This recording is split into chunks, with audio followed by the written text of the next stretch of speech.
And welcome back to Normal Island. I'm Sarah Dallal and I'm joined by Damien today. How are you? Hello, I'm very well, thank you. Yourself? Yes, good, thank you. So good to have you. You've never guested with me before, so I'm really, really happy to have you with me.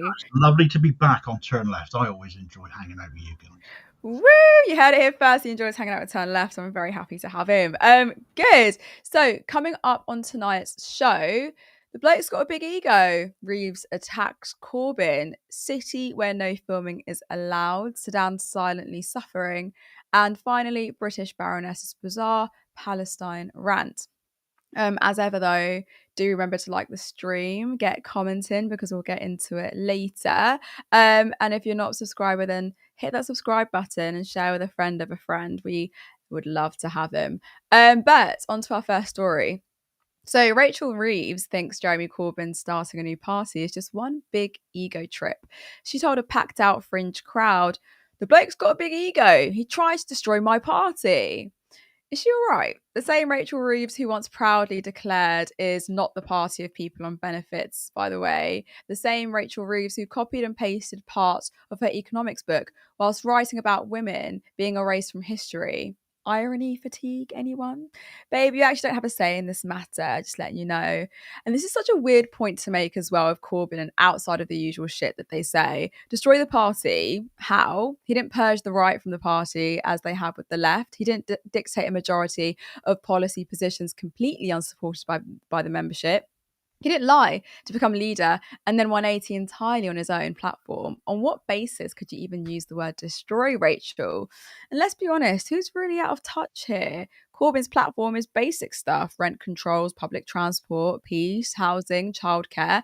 Meanwhile, Reeves is promising ironclad fiscal rules and fiscal responsibility, name dropping Thatcher and reassuring the markets that she won't spend too much on poor people.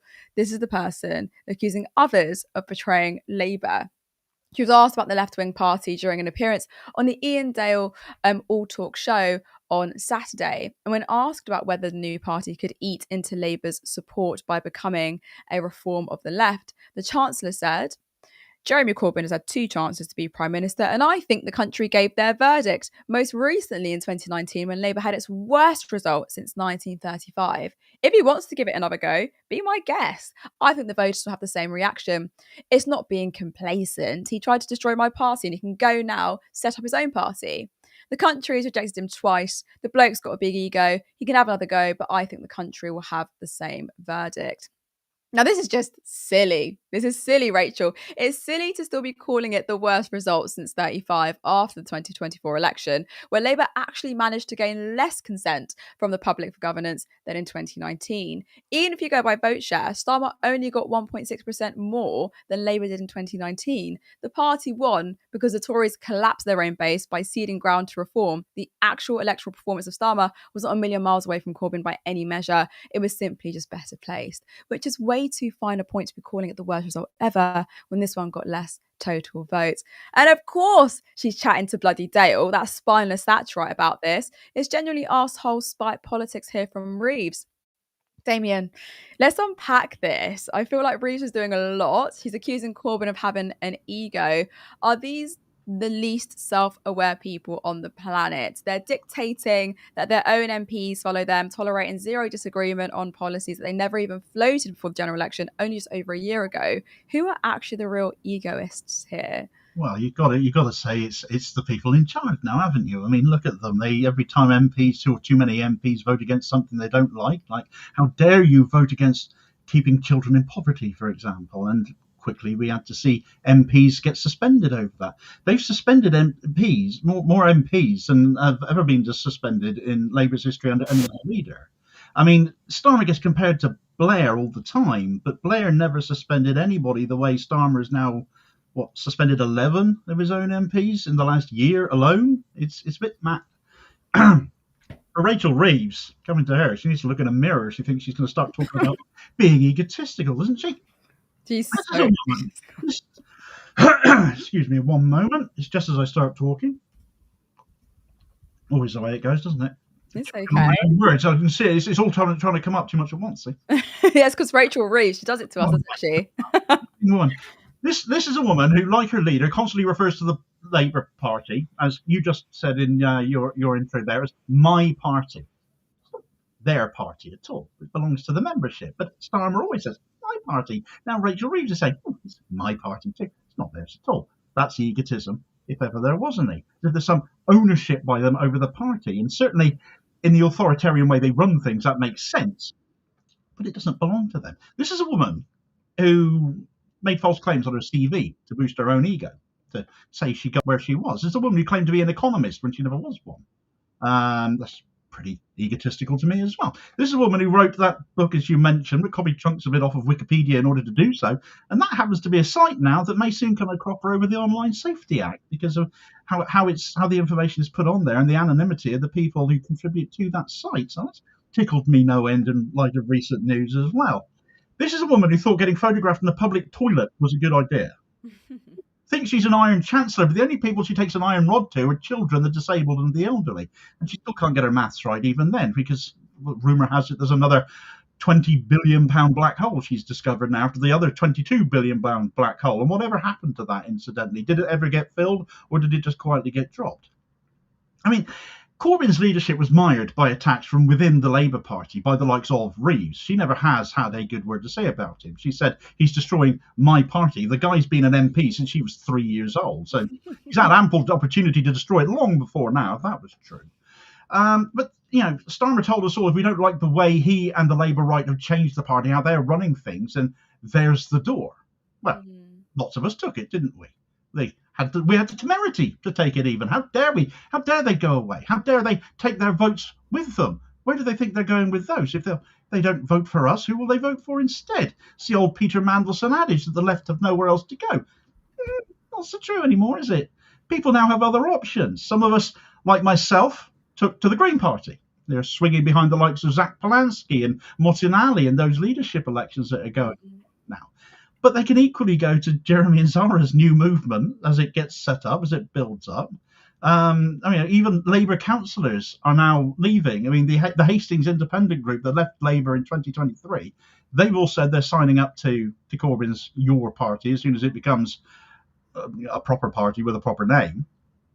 And there's a councillor in Coventry, Chloe Lewis, I think her name was. She's just resigned the Labour whip and is apparently going to be joining the Corbyn party or whatever, Your Party, as far as whatever it ends up being called in the long term. So Reeves has got a lot of brass neck here, but she was playing to the converted, essentially, playing to people that wanted to hear about it. Ian Dale, he'll have lapped it up, wouldn't he? But that's the sort of presenter he is. He's a, for heaven's sake. And she cries and said, "No, don't call me a red Tory." They're both so fucking spineless, like they're pathetic. I can't stand them. But I also want to know about this anger, because there seems to be so much pent up there. Like, why is the Labour establishment so viscerally angry at Corbyn's continued relevance, do you think? I think as far as anger goes, look at who they represent, because it's not us, is it? The Labour right, they represent the billionaires, the alleged wealth creators, even though they aren't. It's ordinary working class people, the likes of you and I, that do that sort of thing. They just cream all the profits off the top. It's the donor class that they represent. And so as a result, they end up being bought and paid for by vested interests. The Labour left represents working class collectivism, the trade unionism of the Labour Party's foundational roots. They represent public ownership, which Starmer and co won't have a bar of. They stand against imperialism, which is why they stand against everything that Israel is doing in Gaza right now, because that is a Western imperialist colonial project. And Starmer, of course, is right behind it, despite saying versions now that he might recognise a Palestinian state if Israel jumps to his tune, which really does sum the man up brilliantly as to how vile and foul his politics really is. But it's emblematic of the Labour right. They represent none of us, nothing that we represent anymore, and it's become more and more exposed as mainstream media cannot cover it up anymore either, because social media and alternative media, independent media such as yourselves, your wonderful selves on Turnlet, the stuff I do as well, but it's not as good as you guys. Oh no, I mean, you're brilliant. There's an awful lot of really good independent outlets now that won't let them get away with it in a way that the media was complicit in it once upon a time. So where the left have all the ideas that are going to make a difference to ordinary people's lives, the right have none. So they have to hide behind terms like being electable instead, which of course Corbyn never was he? He was never electable, even though he got more votes, as you said at the start there, in 2017 and 2019 than Starmer did in last year's 2024 elections. But first past the post being the joke that it is, of course it gave Starmer a massive majority and denied us a Corbyn-led country instead. And it's also about control. It's always been about control in the Labour Party. Who has control of the party? Reeves said she was glad when Corbyn lost in 2019, which shows the Labour right would rather have the Tories and Boris Johnson, as it was at that point, in charge of the country. Boris Johnson in charge of the country rather than Corbyn, rather than their own left wing of their own party. What does that say about them? And yet they still expected us all to go out door knocking and leafleting and voting for them at the end of the day, because of course we've got nowhere else to go. And so it's ego again. We're back to egotism again. And as long as the Labour right is in control, they're perfectly happy. They don't care if it's the Tories running the country, as long as they're running the Labour Party. That's all that matters to them. The left expose all of that because the left are the ones with the honesty and the integrity. Corbyn showed that, which is why he was so dangerous to them, because the right have none of that. It's what makes the Labour right so deeply unpleasant. They are worse than any Tories as people. They're just the most horrible people going. And Corbyn and the left were a threat to their enrichment, their dreams of careerism and career progression and where they go after politics and the money that's all involved with that every step of the way. So as much as the Labour right hate the left, they're scared rigid of them as well. And that's more the story here. They're afraid of Corbyn. They always have been afraid of Corbyn. Corbyn used to say, it's not me they're afraid of, it's you. And he's right. But it's everything that Corbyn represents that they're afraid of as well. Completely agree with you. You made such a great point. And they are fearful, and I think they're going to be even more fearful, shaking in their boots at the momentum that Corbyn and Sultan have been able to garner in such a short space of time. I will forever say that this Labour Party are just a bunch of spineless idiots. And the irony, I think, is a spit in the actual face that they a cabinet mostly of state school educated individuals who don't represent working class interests at all. They don't represent me and my working class background. They don't represent anyone of a working class background. They don't represent the disabled. They don't represent hungry children. They represent themselves and the power that they long to keep. So I wonder how long that's going to keep them in it. But thank you so much, Damien. That was so well said. On to our second story, though, and a really, really important one because it's so heavily underreported. But for more than a year, the Sudanese city of Al Fashir has been sealed off from the world. No journalists, no cameras, and hardly any aid. Sounds pretty familiar, doesn't it? Now, rare footage smuggled out of this forbidden city reveals a humanitarian nightmare unfolding. Let's have a look.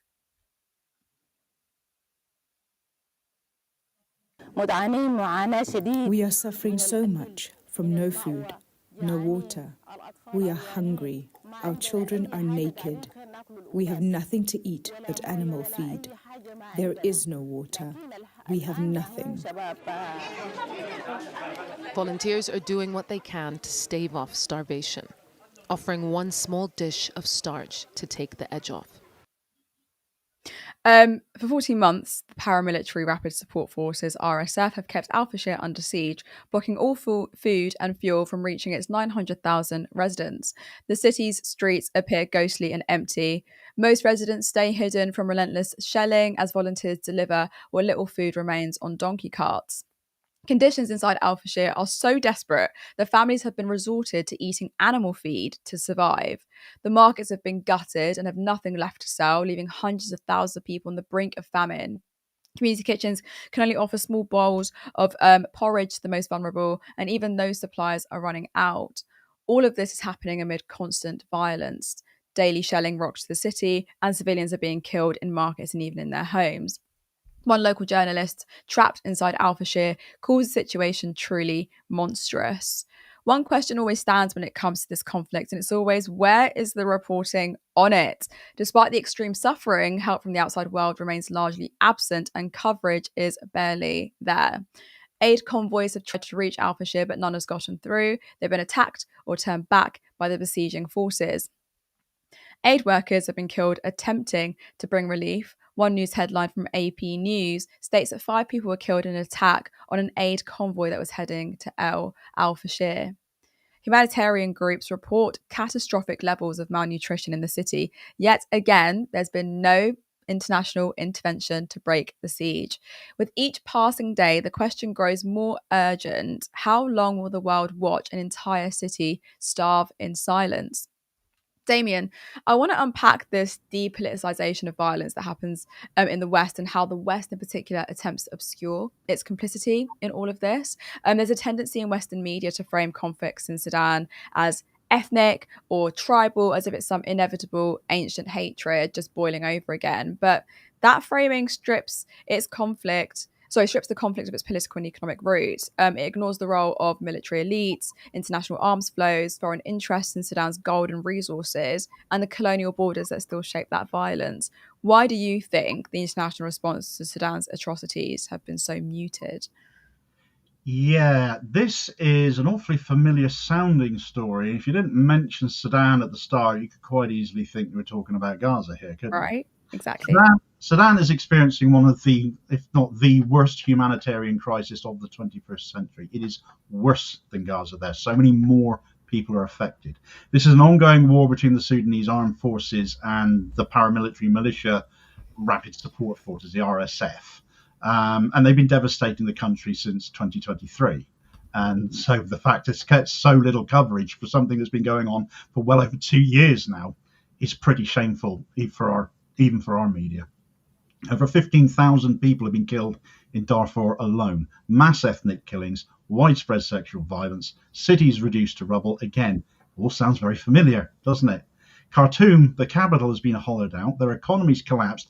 10 million people have been displaced internally and externally. That's 5 times the population of Gaza we're talking about. It's a scale vastly larger, and yet that gets so much more coverage. And I have to say, I'm as guilty as anyone. I've done a few videos on Sudan. I've not done many. And yet I cover stuff happening with Gaza and Israel on a daily basis. So I'm as much to blame. I'll hold my hands up for that, because it does need to be covered in far more detail, and far more scrutiny needs to be paid to it.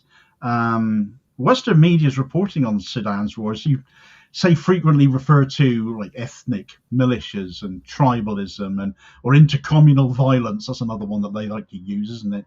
The terms at the end of the day that strip the conflict of its political economy. It's the historical roots involved, actually, and let the enablers who are external to this, by and large, off the hook. It downplays the RSF's role particularly, if saying they're just some militarized tribal force, but they're an extensively well-trained military. They're extensively backed by an awful lot of Western allies, as it happens, especially in the Middle East. The main one that backs them, I believe, is the United Arab Emirates, with a lot of Sudanese gold apparently getting laundered through the UAE, and the UAE arm the RSF in return. So they're benefiting massively out of this civil war that is going on in Sudan.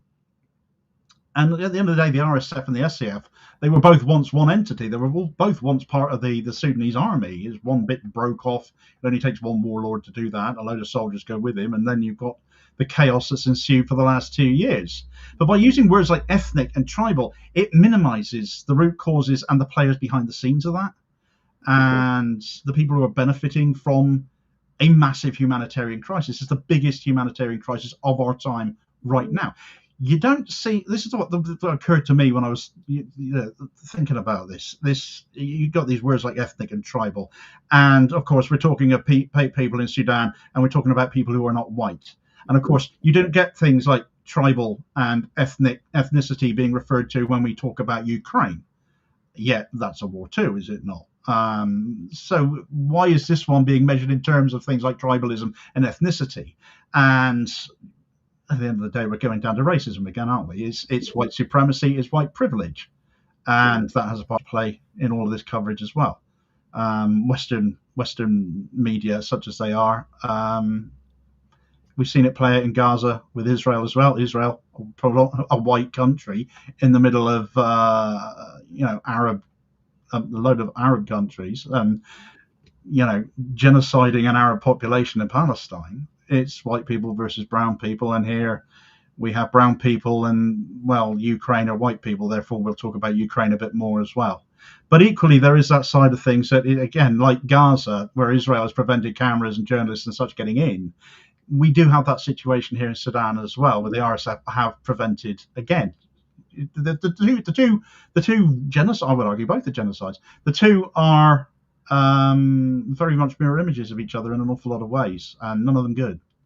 Yeah, I completely agree with you. And you rightly said it, and it was something I wanted to mention as well. There is this inherent racism that comes with describing what's happening in Sudan. We are talking about, black people, black communities, a majority black country. And when we reduce people or a humanitarian crisis like this as something that's ethnic or tribal, we then fall into these colonial fables and these colonial lies that I think have predated a lot of our existences, but also carry a lot of residue today. And that sort of dehumanization means that people don't take it as seriously as they should. But what we should be doing is looking at this through a post-colonial lens and saying, well, reducing them simply to these barbaric individuals who are tribal fighting is clearly a problem, because then it means that nothing's going to be done about it.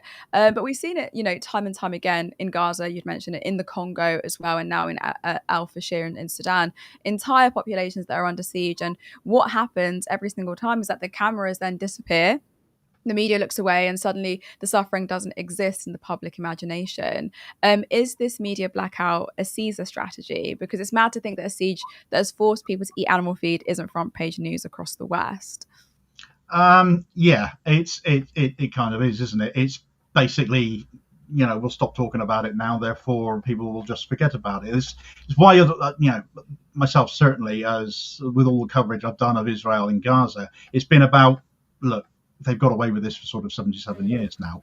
If we stop talking about it, then the mainstream media have got their way. It's incumbent on us as alternative and independent media to not fall into the same, what they're doing it intentionally. We must prevent ourselves or stop ourselves from falling into the same trap. We've got to keep on talking about these issues. And as much as I've said, yes, this issue with Sudan is one that I personally need to will criticize myself enough for not having covered. I equally don't want to stop covering what's going on in Israel and Gaza as well, because of that reason. So, and you've got only one guy can only do so much at the end of the day as well. But equally, you've got to find a balance there in what you're covering. But the RSF has surrounded Al-Fashir since early 2024. I think it's been over a year. They put this place on lockdown, and they've implemented a complete blockade. The roads are cut off. They've prevented humanitarian aid. They're preventing medical supplies. They're stopping food from reaching a population. Again, the similarities are all coming out again, aren't they? And they've taken down the telecommunications infrastructure. Of course, Israel knocked out the internet in Gaza for a while. Civilians, journalists, humanitarian workers have been killed or expelled. Again, a reflection of what's happened in Israel and Gaza as well. Local witnesses are targeted for speaking out. In so many ways, it's similar. It's the same kind of mindset behind the people that are driving this, the movements that are driving this. And where prying international eyes are being kept out, it's the same reason again. It's because the perpetrators do not want you to know what they are doing, what is going on there. It's like the aid drop jets that were flying over Gaza recently. Israel threatened to stop them if the plane stopped letting journalists go on board to fly over Gaza to literally look down at what Israel has literally done to the place. They don't want that news to get out. It's the same here in Al-Fashir. And if you can't see it, then that mentality of it not existing anymore comes into play again. If journalists can't cover something, or they can't talk about something, they can't make a story out of it, well, it's very difficult to talk about something that they can't talk about for very long, And, I would suggest if this was happening to white people, if this was somewhere in Ukraine, then it would be front page news that these people are eating animal feed. But it isn't. And it's those, and to my mind, as a white man, who has extensively now covered stories relating to ethnic cleansing and racism and the racism behind genocides that we're seeing right now. It's that colonial mindset all over again. We have both sides in our media, where there are no clear good guys, there are no bad guys. Both people have done something wrong, but it's not that clear. It is more black and white than that. There are fewer grey areas here. There is one major aggressor, and then there are the persecuted. And although you can say, yes, there's certainly been wrong done on both sides, absolutely. if the response is so overwhelmingly disproportionate to the original action, then at what point does it stop being about retaliation and actually it's something worse than that? Certainly, that's the position many of us have come to with regards to Gaza. Really, this needs looking at as well. And the RSF have been used for. They've been used for migration control by the West in the past. Yeah. There's another reason why the RSF are perhaps not, the media are not covering this so well, because they're keeping migrants away from Europe and therefore away from our shores, perhaps, especially when we have repeated governments that are so obsessed with stopping boats all the time, when it's a non-story for so much of the time. And so everything the media says or doesn't say all plays into those desired governmental narratives, shall we say. Agreed. And I think what it does then do, it means that the global apathy grows even deeper, doesn't it? And I think with Ukraine, the West had to kind of perform its liberal outrage, to a certain degree. And I think they did that quite nicely. You had the politicians, you had leaders make statements, and then, people kind of erupted, and then these movements then started coming out. But in Sudan, I think even in Gaza, actually, there's barely a whisper. I will say that Sudan is definitely one of the most underreported conflicts and humanitarian crises having at the moment. But you don't hear about sanctions when it comes to Sudan. You don't hear about special envoys. You don't hear about global vigils. I think Sudan's crisis isn't just ignored; it's definitely discarded. And I think that kind of tells us everything about how Black African lives are ranked in the imperial hierarchy of who counts. And I think that's something that we can all kind of sit with for a little bit when it comes to what's happening in Sudan and in the Congo too. But thank you so much, Damien. Your analysis was top tier. If you are enjoying the stream, then please like and subscribe. Just to remind viewers that we are 5 volunteers who have full-time jobs, and we do not get paid for this work, but we enjoy what we do. We love speaking to you. We love interaction with you. We love analysing things that are happening in the world.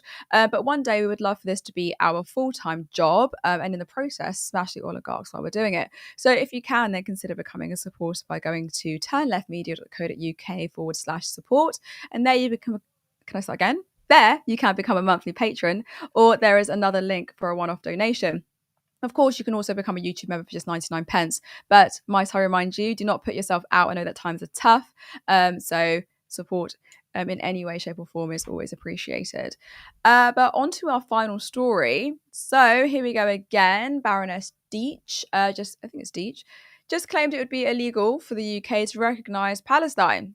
Illegal because of the Montevideo Convention. I hope I'm saying that correctly. A treaty from 1933 that Britain never even signed. That's her argument. This is what passes for legal reasoning in Britain's aristocracy. Let's see her in action.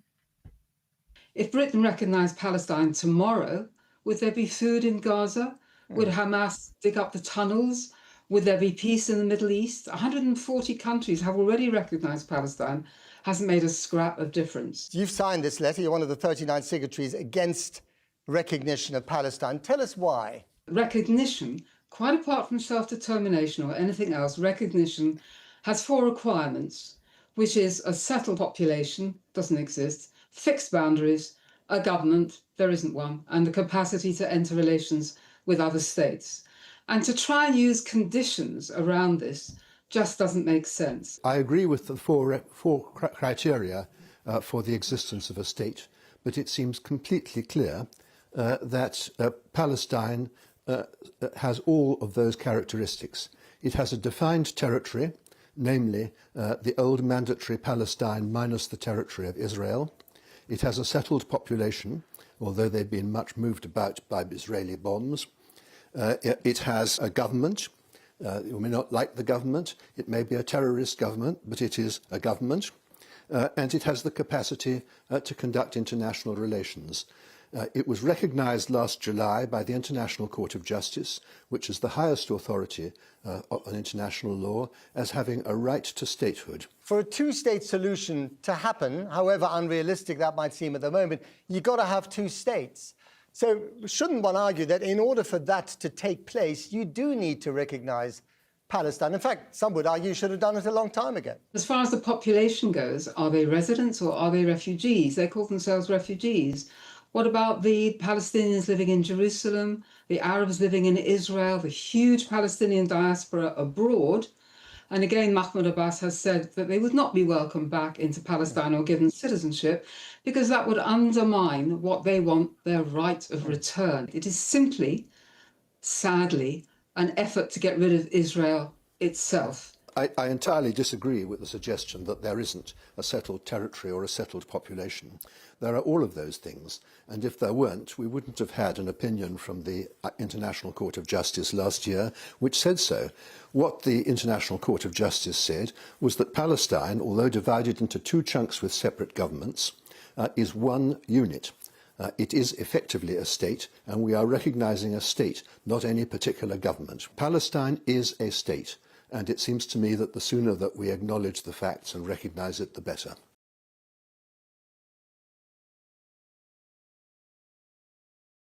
Unit. It is effectively a state, and we are recognising a state, not any particular government. Palestine is a state, and it seems to me that the sooner that we acknowledge the facts and recognise it, the better. I hope everyone can hear me. I got kicked out of the software, so I don't know if I'm on or not. I think I am. Recognising a state as a political act, over 140 countries have recognised Palestine. Have any of them been prosecuted for it? Obviously not. Of course not. This Baroness, I don't want to call her Baroness, call her Ruth. Her name is actually Ruth. Goes on to say recognition would make no difference on the ground, as if symbolic acts matter when they're convenient. Imagine applying that logic to apartheid South Africa or Kosovo or Ukraine.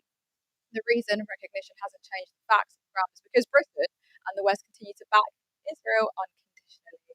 Then comes the classic bad faith talking point that Palestinians have rejected statehood 4 times. Yeah, can you hear me?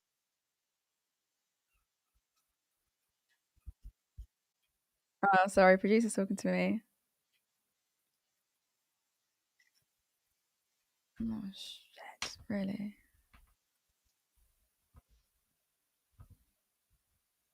Hold on. Is that better? Is they're working now? Sorry guys, I got kicked out of the software again. Hopefully you guys can hear me now. I'll go from the top, talking about the bad faith talking point. That Palestinians have rejected statehood 4 times, no mention of what those offers actually were. Militarized Bantustans with no sovereignty or permanent subjugation under occupation. Rejecting crumbs isn't the same as rejecting statehood. And let's not forget the PLO recognized Israel in 1993. Meanwhile, Israel's current government refuses to recognize any Palestinian state, but somehow that's not mentioned at all. Here's the most hilarious part. Baroness Deech, don't want to call her Baroness. I actually hate the idea that we have Baronesses. It's fucking weird. Ruth Deech has literally called the idea of a Palestinian state yet another Muslim state, and even used the word Judenrein, the Nazi term for Jew-free, to smear Palestinian self-determination. This isn't legal analysis. It's racist, colonial fear-mongering dressed up in legal robes. And the hypocrisy around this is that she claims international law bars Palestinian statehood, but supports illegal Israeli settlements, which the UN and Geneva Conventions have repeatedly condemned. Ruth Deech isn't making a legal argument, she's making a political one in defense of occupation, denial, and apartheid. And frankly, it's fucking embarrassing. Damien, how do we reconcile Ruth Deech's sudden invocation of international law here with her apparent indifference to Israel's violations of international law, for example, the illegal settlements and occupation? What does this say about the credibility of her position? We just call her Deech. My gran was called Ruth. Yeah, or like Ruth Dick. It's just absolute dick. Yeah, you could do anything. I don't mind. I'll tell you what, the first bit of your introduction to this question, Montevideo, by the way, capital of Uruguay. I was brainwashed at school to remember all the capitals of South America. I still remember them. It's so frustrating. What makes me laugh about that is, as you said, that came out in 1933, which means the law that Deech is clinging on to here, which the UK isn't even a signatory of, is actually older than the State of Israel itself. Yeah. Which just makes it all the more preposterous. But yeah, she's frequently quoted in the media on matters like anti-Semitism precisely because of what she says. This is the narrative that must be clung to in the UK.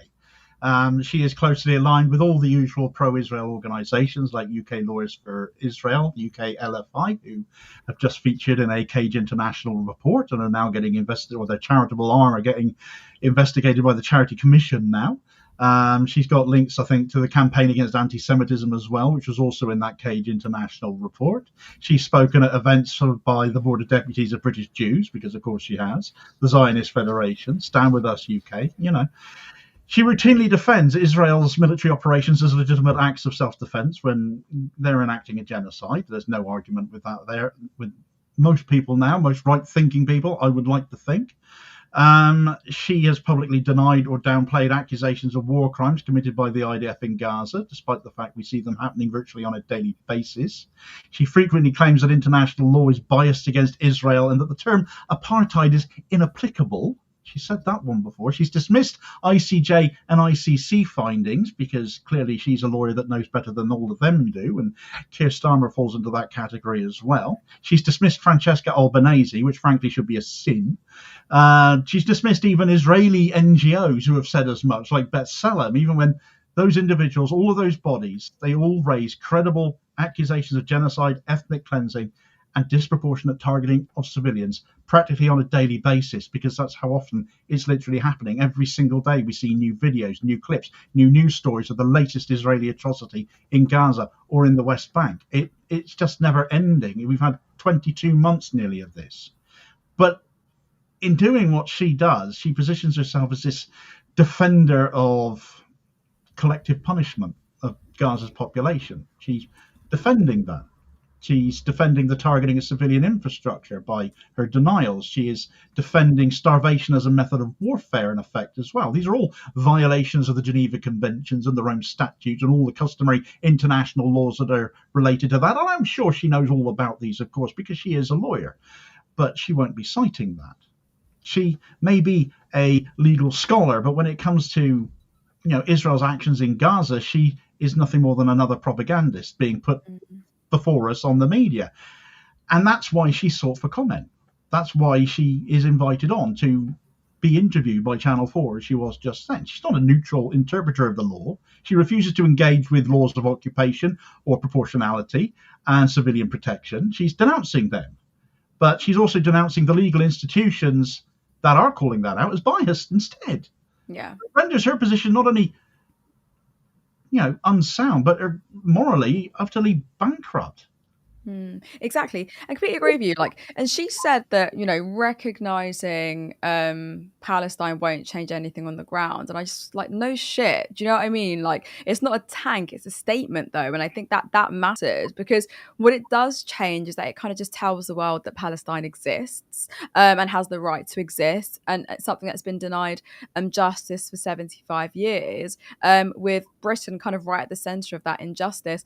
And the irony of her kind of saying it would be illegal to recognize Palestine as a state, which is so fucking hilarious.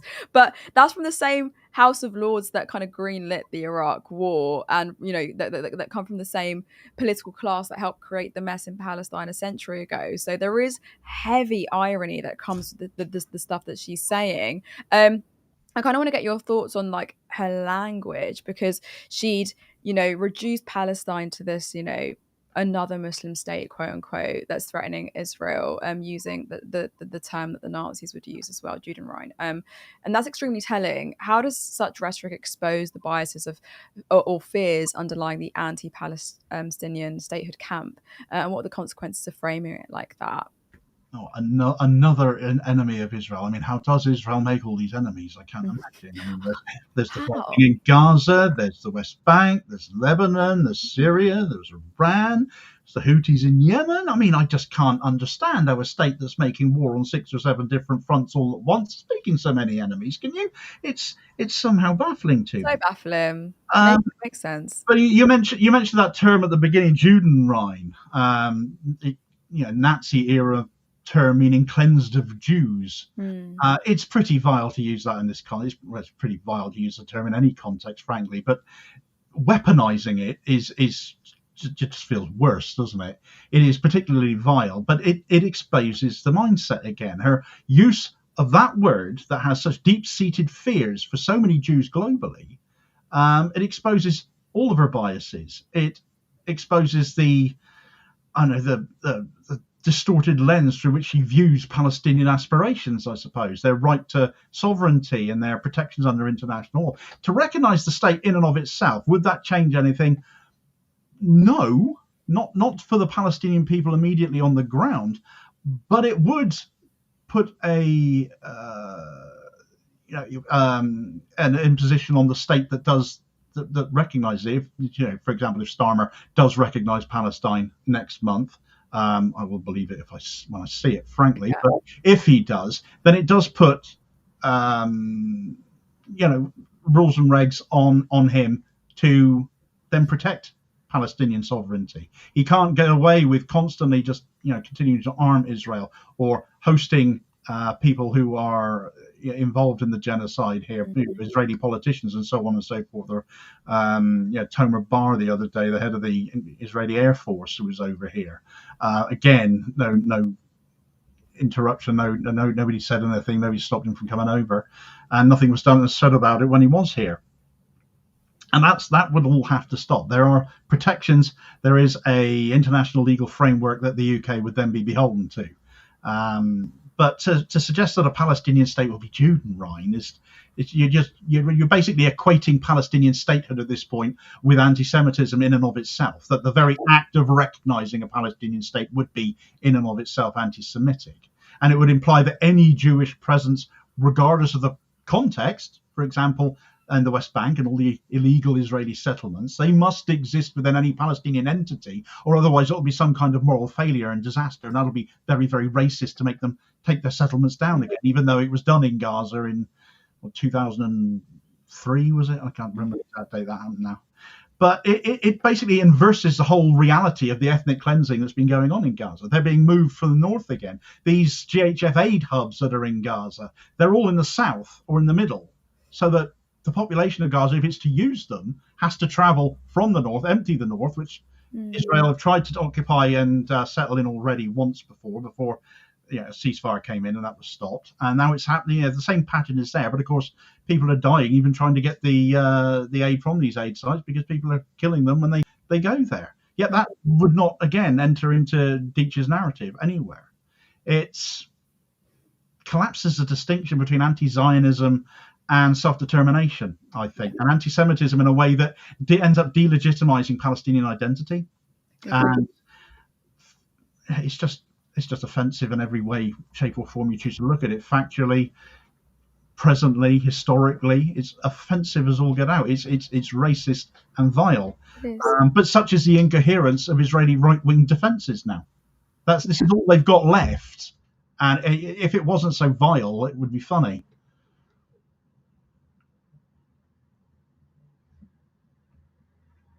And she's gone again, folks. This app's doing really well, isn't it? Well, what else can I say about this at the moment? I suppose the most grotesque aspect of Deech's language here, though it projects onto Palestinians, is the very suffering they endure. 750,000 Palestinians were expelled in the Nakba. Israel has refused to allow refugees to return. Gaza's under starvation siege. And Sarah is now back, so I can stop waffling on. Listen, Damien, never stop your waffling, because that's why I bloody love you. So keep it going. But I will say, just to finalise, that Deech, the irony that she sits there and she claims to be this person that's defending international law. You're not, babe. You're literally defending Israeli supremacy, a Zionist regime. That's what you are doing. She's not upholding order, and the likes of her do not uphold order. They just uphold apartheid and apartheid regimes. And she is not a neutral voice. And I think she tries to present herself as someone who is, but people like her are incredibly dangerous. She is definitely just this small cog of a machine that attempts to erase and silence and dehumanize Palestinian lives every single day. So if people think that recognizing Palestine as a state is radical, If you think recognizing a Palestinian state is radical, then you're off your head because it needs to happen. It should have happened so long ago. It's silly. 140 countries now globally recognize it, and it's way past time. Far more European nations did so as well, especially the UK, because frankly, it's bringing shame upon every single one of us that we're watching this genocide play out time after time after time, day after day, week after week, and yet they just sit there rubbing their hands and wringing their wrists and saying, "Oh no, what are we going to do?" We'll try recognizing the state, put into force these protections that you would be legally bound by, but you seem to be running away from. And yeah. Sorry, it's so frustrating. I won't waffle on too much, but Well, yeah, I'm really sorry. It's just it's a software. Like this never used to really happen, and now it just happens all the time. It's fucking annoying. But listen, hey, Deech can do one. She doesn't know shit, and that could go on a t-shirt. Yeah, Deech, do one, Deech. Yeah, I quite like it. It's got a nice ring to it. But thank you, David. That's been great. I think we can go to our producer comments now, shall we? Yep. Your sound sounded a bit weird for a second. Just make sure it's still going through the mic. Yeah, it's all good. It's all good. Sweet. It was just a directional thing. Superb. All right. So, I just so people are aware, I am also having the same problem as Sarah. It's kicking me as well. I'm so glad it hasn't kicked Damien. And Damien, you deserve all the accolades for the way that you've filled in here. You've done absolutely amazing. 100%. Props to Damien. I don't think people behind the scenes will realize just how well you've done, especially given that I gave you the script really, really late. The questions really, really late. You've done absolutely amazing. I really, really appreciate it. Yeah, it's Cog, everybody. Thank you very much. Lovely to see you all.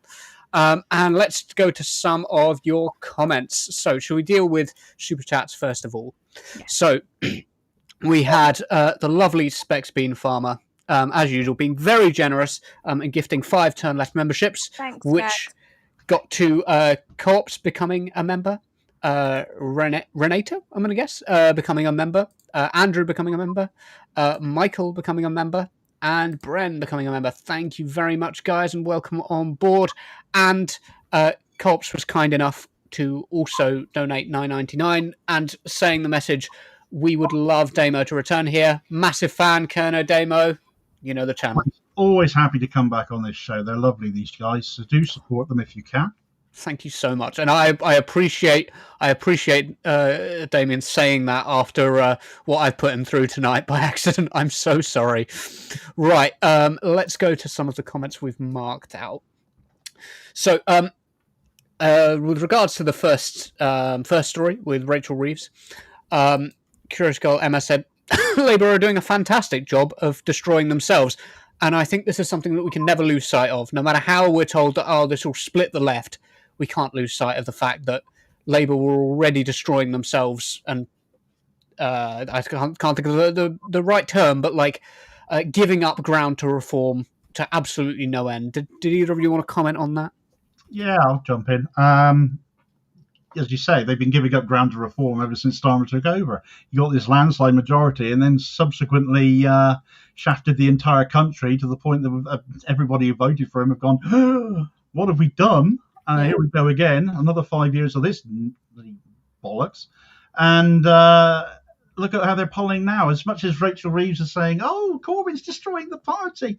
Hang on a minute, you're polling on 22% now. That's the lowest you've ever polled in the entire party's history. And Starmer's got you there in a year. I mean, look at yourself in the mirror. Again, it's just stupendously egotistical to think it's not their fault, that there must be someone else to blame. There isn't. It's you. It's you. It's you. It's you. It's you 100 times over. Sorry, Damien. I was ad-libbing. Did you want to carry on? You carry on. Jump in for me. It's all right. No, I'm terrible because I was ad-libbing, and then also I was like, yeah, well, they are destroying themselves, but not in the way that we think, that they think as well, because I think we know why they're destroying themselves, but they don't know why they're destroying themselves. They've just won, a general election with a historic majority-ish, and yet they're behaving like a party that's completely terrified of its own members, its own base, and its own past. But they've purged the left entirely. They've literally sidelined unions, backed away from public ownership, and committed to like fiscal rules that Thatcher would have clapped for. So they're governing as if conviction is some sort of like liability. And then meanwhile, you've got Starmer and Reeves who are busy framing themselves as like safe stewards of capitalism. They're just fucking spineless idiots. Like, the thing is, though, you can't out Tory the Tories when the Tories have already imploded. Like, it's actually embarrassing, and you're shooting yourself in the foot. So there's no one left to reassure, and yet Labour continues to act like the country's begging for technocratic curation over change. So they have left behind their most loyal supporters, their most loyal voters, which would have been young people, which would have been disabled people, which would have been marginalized and vulnerable communities, and they've literally gone, fuck you all, we're gonna make life harder for you. So yeah, people have turned their backs on Labour. The door is open and you can leave. And leave we have. My God. So I just added Flow Snake's comment in there because it fitted perfectly with what Sarah was saying. But I will go straight on to Simon's comment, who said, brilliant. Kono Daemon, thinking of buying his merch like Navarra's. Yeah. He's the most, I can't say that word, excoriating forensic Soko voice out there. Love Navarra. Now turn left et al., but KD is essential to Kono Daemon. Simon, you are very kind, sir. Yes. And Edward, again, backing me up by saying what great improv you did. 100%. We really appreciate it. Edward's an old mate. He crops up on my video comments all the time. Love to see you here as well, Edward. Good. I liked a lot of comments that were just praising Damien, I'm afraid. As they should. As they should. It's fantastic to have you on. Specs Bean Farmer said, it's 2025, for fuck's sake. Can we stop killing babies for land? Man would think it was 1825. Do we want to sort of discuss the sort of colonial nature of the way that these, particularly Sudan, the Congo, and which we haven't mentioned yet, Sudan, Congo, and Palestine have come about? Because I think there's an interesting sort of angle there. Yeah, it was something we touched upon earlier, wasn't it? Like this whole idea of looking at it through a colonial lens, because what we're seeing is that there is zero geopolitical interest. Can you guys still hear me? Yeah. Sorry. Okay, because I was going to... Yeah, you're right. Basically, there's zero geopolitical interest, but looking at it through a colonial lens means that we understand why these people are being dehumanized in the way that they are. Dehumanized, disregarded, discarded in ways that are so inhumane and disgusting to look at. And you can tell, particularly in the way that they describe the conflict that's happening in Sudan, or how long it's taken for people to recognize that Palestine actually deserves to sovereignty. So the fact that it's taken this length of time for people to realize that these are atrocities that are happening and unfolding in front of us, and that people should not be dying at the expense of trying to stay in land that is their own, is almost asinine and completely like egregious. But me and Damien were talking about it earlier, like this whole idea of like even reducing the Sudanese conflict to this humanitarian crisis that's happening in Sudan as tribal or ethnic means that you are viewing them as simply just vessels of suffering. And that's a really, really concerning aspect. So, yeah.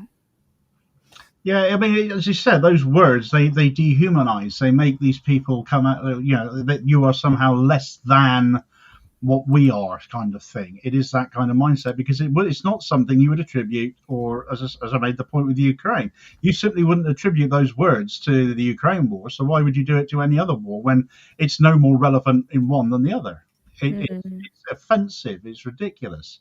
And also, with regards to sovereignty, it's so much of it is like, well, will we recognize this state or will we recognize that state?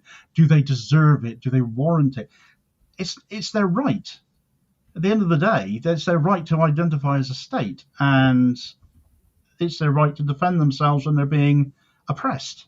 And this is all matters of international law. It shouldn't be a case of being put in the context of,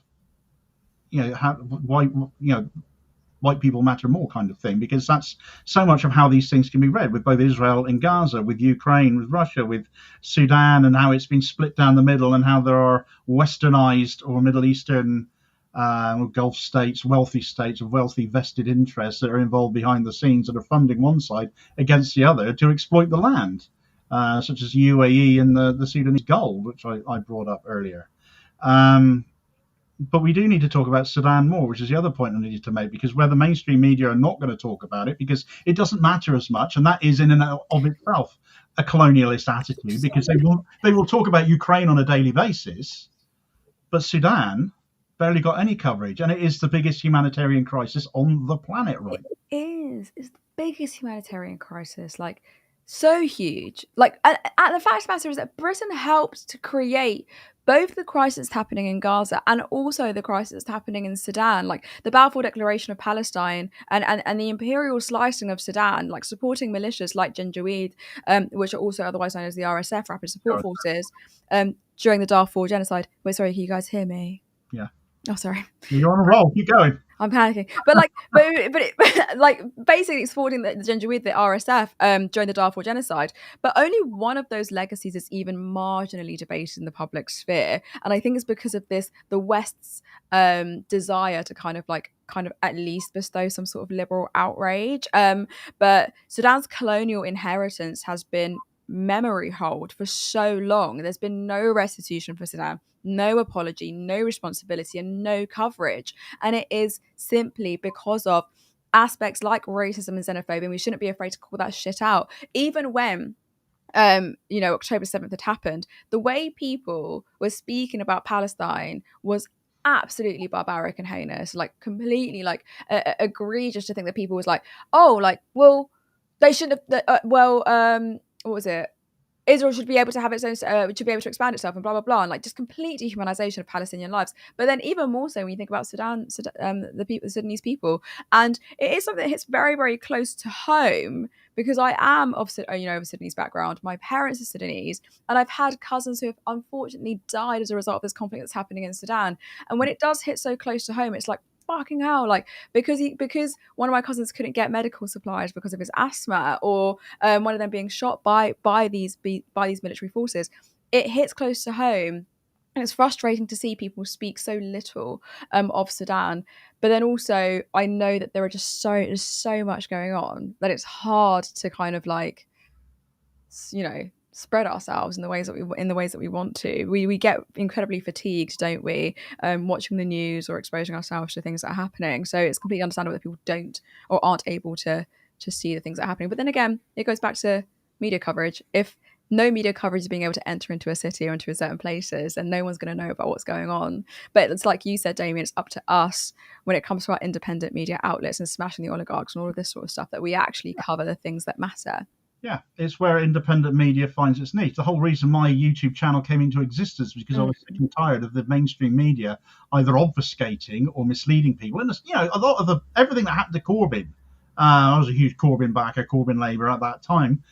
He was what was done to him. I mean, it was soul destroying. Watching everything that we'd worked so hard for destroyed, and it was done not just by the politicians around him, but it was done by the media narratives as well. The whole reason my channel came into existence was to challenge the mainstream media as much as the politicians. And that is incumbent on all independent and alternative media. We are small. There is only so much we can do in any day, any given day, because otherwise we will just completely burn ourselves out. There is so much we can cover and we can talk about. But at the end of the day, we will also rely completely on our reputations too, for being honest and truthful and authentic and stating things like they are, and proving this is a reality.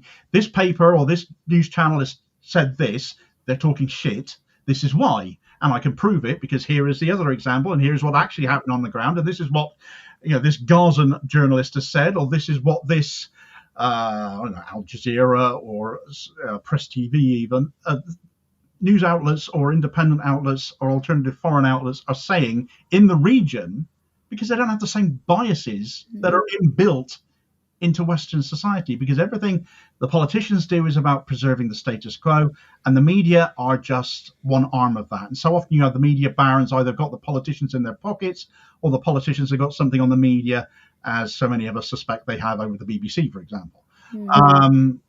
That's the challenge. It's convincing people to spread their wings a little bit as to where they get their news from, embrace alternatives, not because or that person looks a bit weird. We don't want to go and listen to him. A lot of them might have said that about me once upon a time. But it's a case of stop laughing, Cog.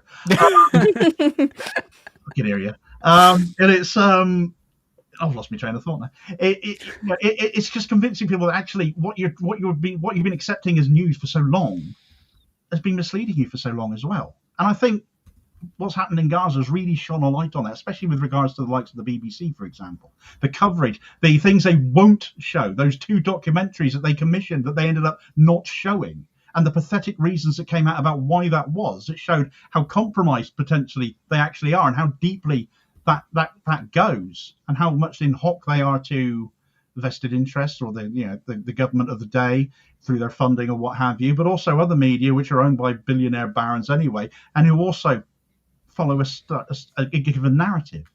It's a difficult balance to strike as well, isn't it? It's you've got to strike this balance between informing people and making sure that you can back up the arguments, but also making it digestible enough that narratives that aren't being reported in the mainstream are something that people can listen to and understand. Because I do feel like whenever we cover things like Sudan, or if we do a segment on the Congo, we're trying to summarize something which it is incredibly complex, but we're having to make it simple and make it digestible just because the mainstream media isn't reporting on it. If it was more widely known, I would hope that that sort of like the people would be more familiar, and so some of the terms, like we use the term IOF all the time now, but we hardly ever use the term RSF.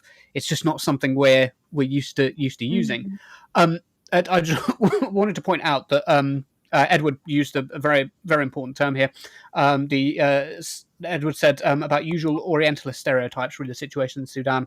The mainstream media suck and help perpetuate such stereotypes. Orientalism by Edward Said is a must-read. It really is. And Edward Said is also very good on Palestine. He wrote in the time he was alive several books on Palestine. Well worth checking out. I did just want to go to a couple more comments because Naina put it quite well, saying the Western establishment has always put out the message that those other people are just violent. Every single time the West put the violence there by plundering resources and denying democracy. 2 really essential points here, I think. One, that the conflicts have an essentially colonial origin, but also that colonial origin is used to, and that conflict is used to cover for more violence, right? There's a similar thing to what Damien was saying about the gold in Sudan. There is a similar thing going on with cobalt in the Congo, the mining of cobalt by very young children, and displaced populations being forced to mine and then being subject to violence, particularly sexual violence as well, from various militias that are funded by both nearby states and states further away, Uganda and also the United Arab Emirates. A lot of this violence is, of course, funded by the West as well. I just wanted to mention that, but I did have a question related to another comment because Steve put this question in my mind. Steve said, imagine the country if Labour hadn't thrown the 2019 election. Now, regardless of the language about throwing the 2019 election, assuming that Corbyn was able to stay to this point, and Corbyn was, of course, he would have been re-elected at this point. It would have been an election would have happened last year. But assuming that a Corbyn government did get in, how do you think that a Corbyn government would have responded differently to either the crisis in Sudan or the crisis in Palestine? Well, Corbyn was apparently leaned on once upon a time to say, it was something along the lines of saying that, would you support any military action that Israel wanted to engage in, no questions asked? And he said no to that. And that was like the most anathema thing, apparently, he could ever have possibly said to the Labour right at the time, because they were massively vested interests. There's Labour friends of Israel, of course. I often think the word friends should be replaced with interests, because then it would be far more accurate. But what would his government have done differently? I'm sure Palestine would have been recognised by now already. It would have already happened. With regards to Sudan, I'm sure it would be a much bigger story than it is because he would have raised it by now. It's, as I said, it's a humanitarian crisis 5 times larger than that we're seeing in Gaza right now. It's so many more people. It's absolutely insane. But there's also a pessimistic side of me that thinks the Labour right still wouldn't have had any of it. And they would still, even if he'd won the election, they would have been trying to bring him down every single day.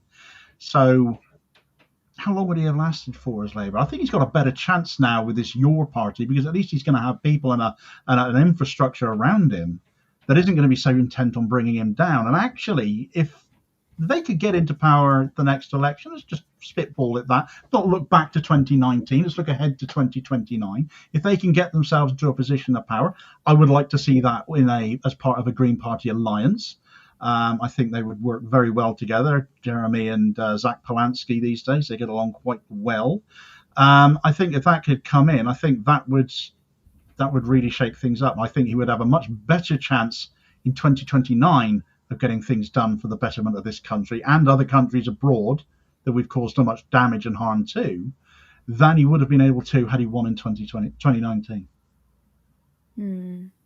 And let's just hypothetically entertain the idea that if Corbyn had won the 2019 election, I think the culture in this country would be radically very, very different. I think there would be this immediate recognition of Palestine as a state. And I really feel like Corbyn then and now would still and will continue to push for peace-based diplomacy.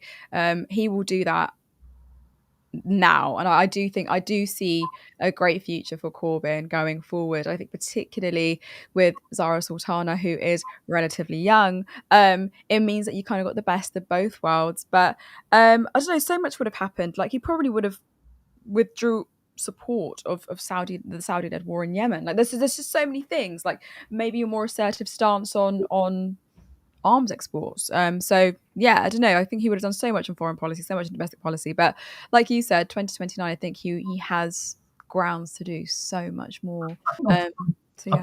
Sorry. Go ahead. So I think on foreign policy, you just brought the subject up. So much of our foreign policy for so many years has been designed in Washington. Corbyn, that would have ended. That's a given. That would have stopped. I think you're right, though, Damien, in that whichever way I slice it, I can't escape the feeling that, let's say that, Corbyn had been in power just after October 7th and had seen what Israel were doing and had gone, okay, let's cut off all arms licenses to Israel. Let's just do that. I can't see a situation where the Labour right at that point wouldn't have cooed him. And with the domestic pressures that would have built up over the time period he would have been in power, I can see a campaign like that being quite successful and the anti-Semitism thing coming to the fore.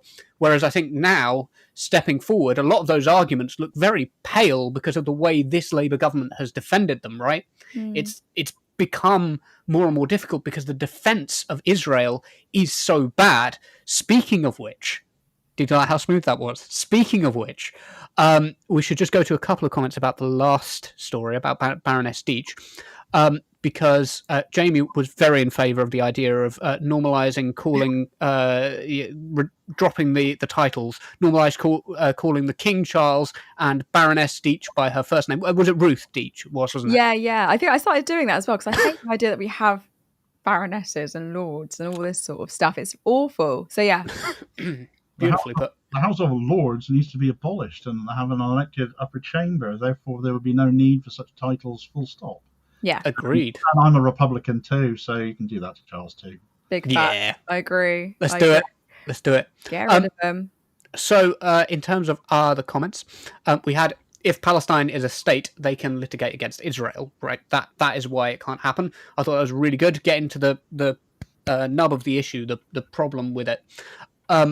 But I just want a brief general discussion about it, because as Simon Jenner points out, basically Baroness Deech's argument was, well, you can't you can't have a Palestine because there's no settled population or fixed boundaries or government or interstate relations. But of course, these are all things that Israel is denying Palestine, right? You can't recognize Palestine because they're being bombed and exterminated and are a bit unstable because they're invaded. Wow, template for the West to unstate half the world. It really is a case of, well, this will just apply to any state which has been disrupted. Such a terrible, terrible argument. Did you guys want to jump in on that? Well, one thing that jumps to mind automatically upon that point, that Palestine doesn't have, Palestinian state was recognised, they'd be able to litigate against Israel. They already have.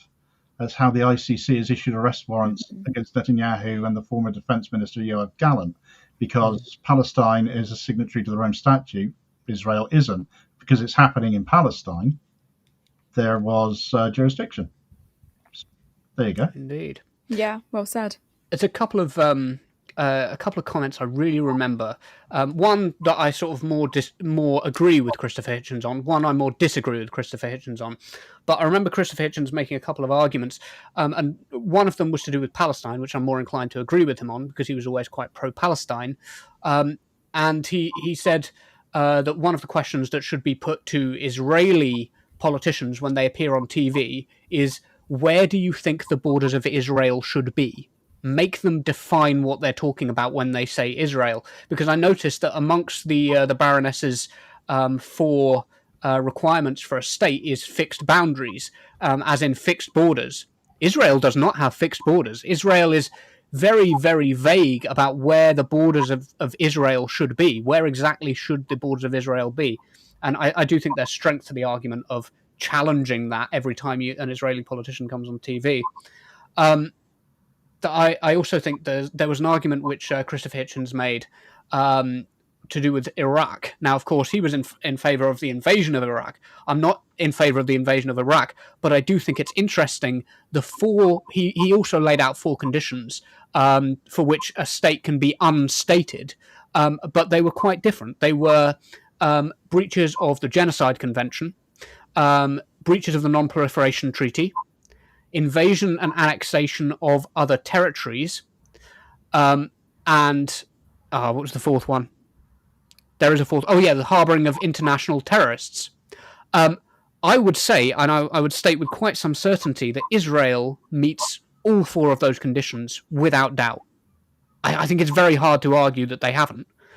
And so I do have to wonder, should Israel, by that logic, now it wasn't good logic in Iraq, but by that logic, should they not be unstated? Is that not a thing that should happen?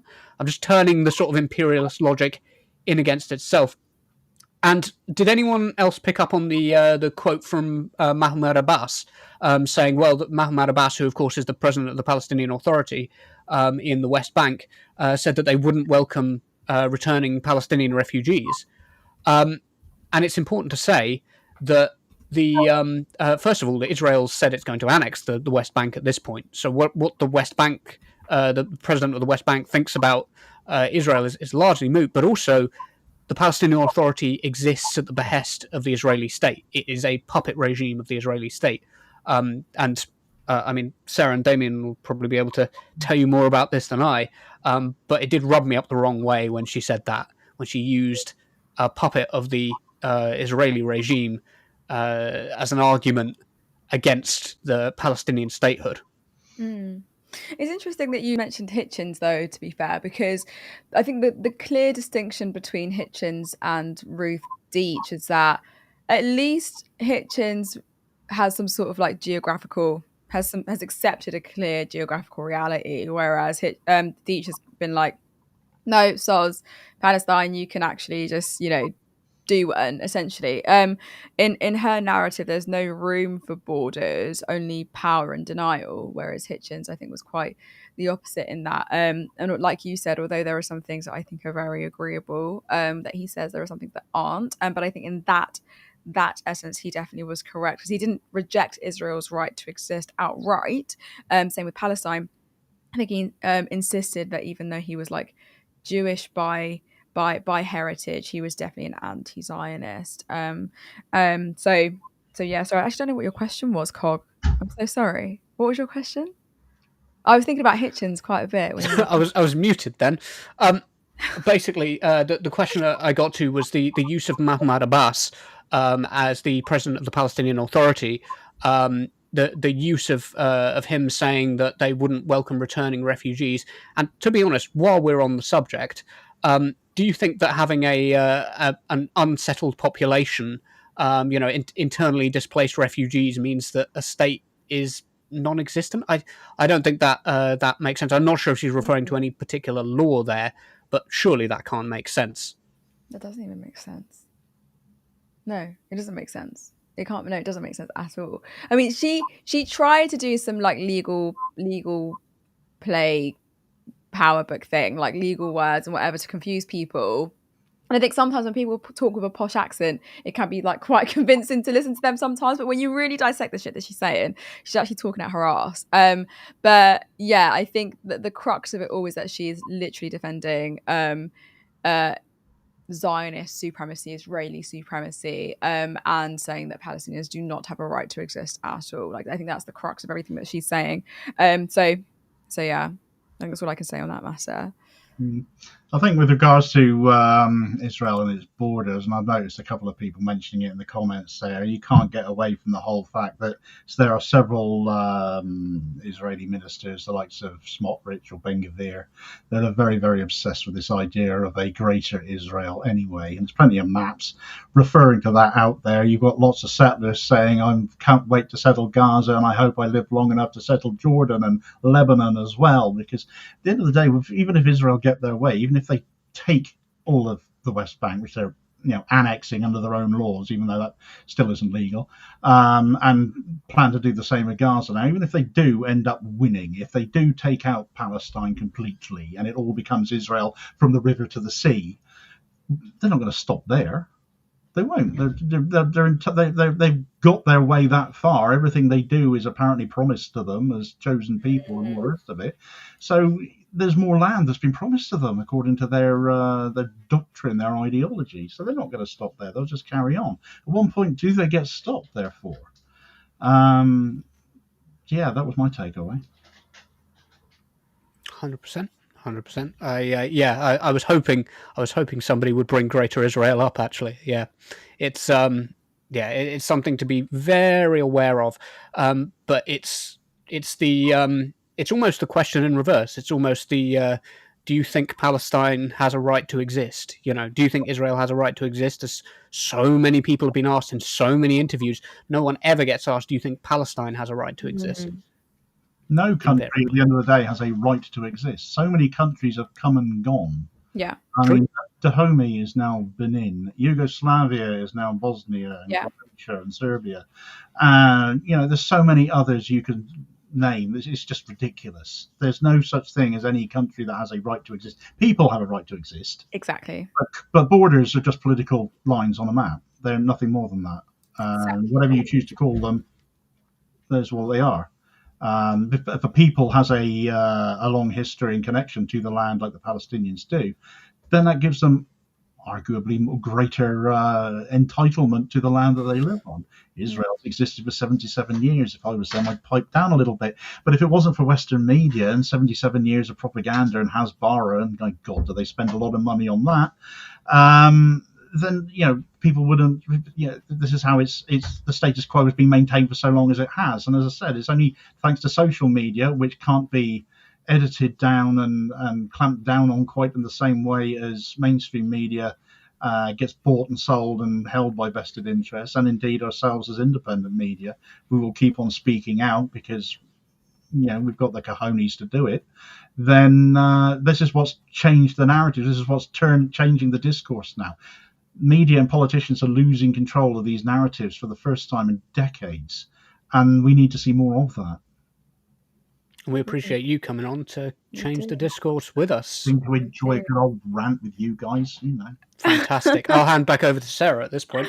Yeah, thanks, Cog. That was great. And thank you, Damien. Honestly, you are bloody brilliant. I'm very, very, very happy to have you with me. I haven't had you as my guest before, that you should always put me first before Curtis. That's my condition. That's easy. Yeah, push Curtis aside. Fucking hell. Go, Curtis. No, I'm joking. That's all we have time for, though. Thank you to our viewers who tuned in. And of course, thank you to Damien. And of course, thank you to Damien for joining me tonight. He's been absolutely brilliant. Go check out Damien on YouTube as well, please. We put it in the comments. So his analysis is great. His rants are amazing. And his analysis just top tier. Remember to like the stream. And if you're not a subscriber, then hit that button. If you want to see us grow, then you can head over to turnleftmedia.co.uk/support. There is a link to our Patreon where you can support us monthly, or follow the other link to give us a one-time contribution. You've seen how this software has snaked me on multiple occasions, but I'm hoping that will change sometime soon. So apologies for the disruptions. But alternatively, you can become a YouTube member for just 99 pence. But thanks again, guys, and I'll see you guys next time. Support independent media, support social justice that's there on social media. Thank you. Turn left.